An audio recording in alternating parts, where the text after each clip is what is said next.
new whistle. It was a bright sunny day on the island of Toby. All the engines chuffed cheerfully. Everyone was smiling. Everyone except Toby. Toby was at the steamworks.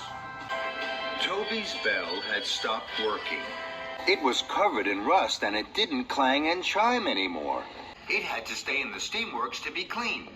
So Toby was very sad.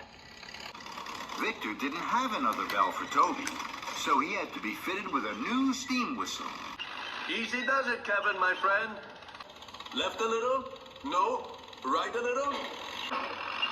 Perfect. Very good, my friend. How does that feel, Toby? Toby thought the new whistle felt very strange. It was much bigger than his old bell. He was worried. I've never used a steam whistle before. James chuffed into the steamworks with Sir Topham Hatt. Hello, Toby. That's a 3-chime steam whistle. I used to have one of those. This made Toby even more worried. Is it a good whistle? It's the best. It is the loudest whistle in the whole of Sodor. The loudest? Yes, it's loud and booming. Everyone will hear you coming. Toby didn't like this. He didn't like loud and booming noises. He liked the ting-a-ling-a-ling of his old bell. Toby, you must go to Knapford and collect Lady Hat. She is waiting, so don't be late. Yes, sir. So Toby chuffed off to Knapford Station with his new 3-chime steam whistle. I wish I had my old bell back. I don't know how to use this new loud and booming 3-chime steam whistle. Then an idea flew into Toby's funnel. If I puff slowly and carefully, I won't need to use my whistle at all. I can do all my jobs and wait for my old bell to be fixed. This made Toby feel much happier. Toby steamed slowly through Sodor. Gordon huffed and puffed impatiently behind him. Out of my way, Toby, you old steam tram. You're making me late.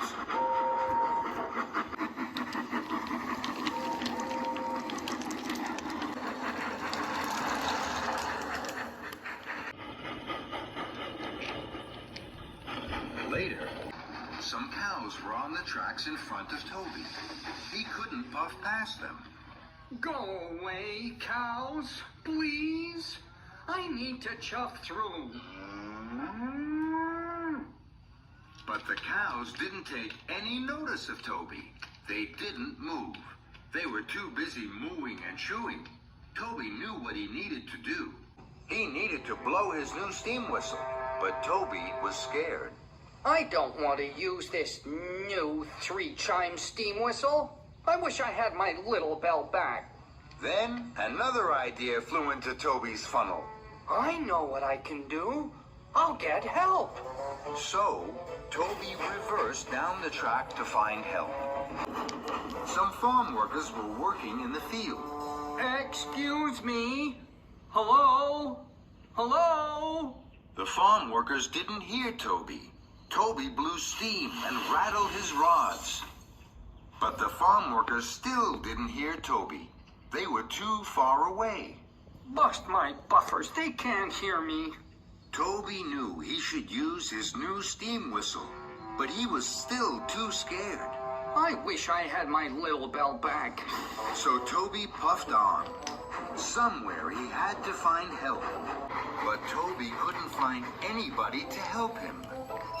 So he huffed back to the cows. I do hope the cows have gone back to their field now.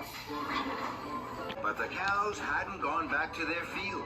They were still mooing and chewing all over the tracks. Oh, no. Toby tried to biff them with his cow catcher, but they still wouldn't move. Oh, no, Henrietta. I think we're trapped. Then there was trouble. Toby heard a noise that made his wheels wobble. Another engine is coming. They'll crash into the cows. The engine steamed around the corner. It was Thomas. Thomas was racing like the wind. His firebox was fuming, and his boiler was burning brightly.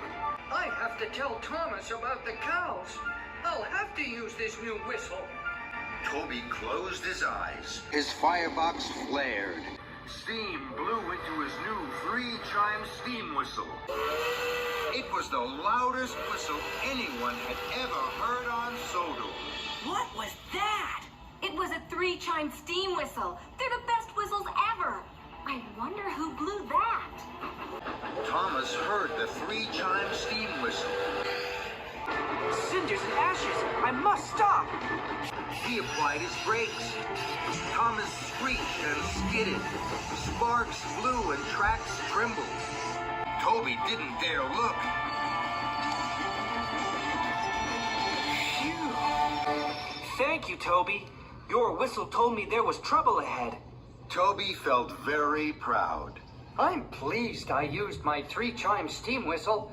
It was even louder than my bell. Thomas was proud of his friend Toby.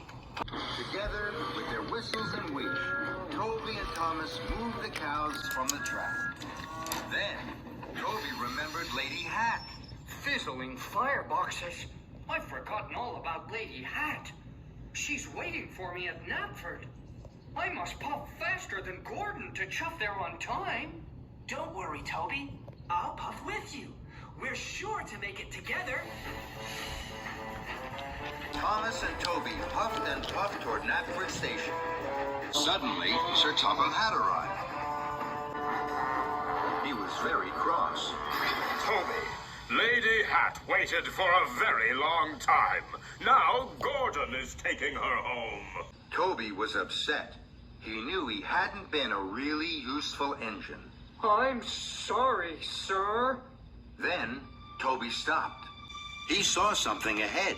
There's a fallen tree across the tracks. And Gordon is steaming straight towards it. Oh, no! Don't worry, sir. I know just what to do. Toby bubbled his boiler and pumped his pistons. He blew his three-chime steam whistle as loudly and as boomingly as he could. Gordon heard Toby's whistle. He applied his brakes and screeched to a halt. Toby, did you blow that whistle so loudly? Yes, I did. It was my new three-chime steam whistle. For a steam tram, you have a lot of puff. Thank you. Well done, Toby. Toby couldn't have felt more proud. Good job, Toby. Toby was back at the steamworks. His little bell was ready. It glistened and gleamed as if it were brand new. Toby was happy. Bye-bye, big new steam whistle. Victor and Kevin had heard the news that Toby had saved Thomas and Gordon. Well, Toby, my friend, it sounds as if you had a very busy day. Did you like the new three-chime steam whistle? It was very useful. You can keep it if you like, my friend. No, thank you. My bell is the best of all.